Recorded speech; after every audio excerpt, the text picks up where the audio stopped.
মহাভারত হচ্ছে সনাতন ধর্মীদের মহাগ্রন্থ, যা জীবনযাত্রার মানকে উন্নয়ন করার জন্য, নিয়ম নীতি জানার জন্য এই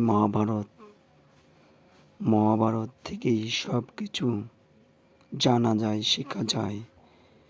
জীবনের শান্তি অশান্তি, ন্যায় অন্যায়, ভালো মন্দ, অন্যায়ের প্রতিবাদ, ধর্ম সংস্থাপন, অধর্মের প্রতিরোধ, সব কিছুই সমস্ত পৃথিবীর সকলই কিছু বর্ণিত হয়েছে মহাভারতে।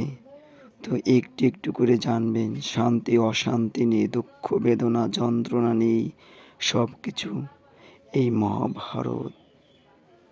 মহাভারত এমন কোনো কিছু নেই সমস্ত থাকবে মহাভারতে। অধর্মকে প্রতিহত করে ধর্ম সংস্থাপন করার জন্য অনেক যুদ্ধ, অনেক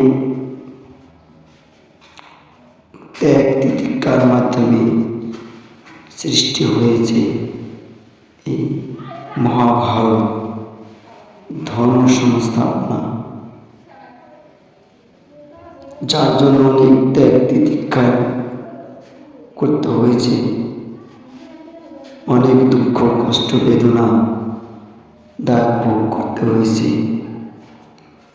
এই মহাভারতে।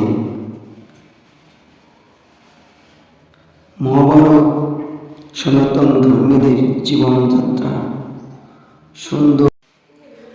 রাজা শান্তনু তার স্ত্রীকে নিয়ে কথা বলতে বলতে সে বলল তার সব কিছু ভালোবাসায় শুধু তার সত্যবতী তার স্ত্রীকে নিয়ে।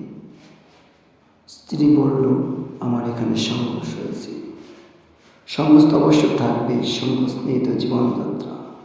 তো রাজা তাতে বলল, অনেক যুদ্ধ ত্যাগ তিতিক্ষার মাধ্যমে এইসব কিছু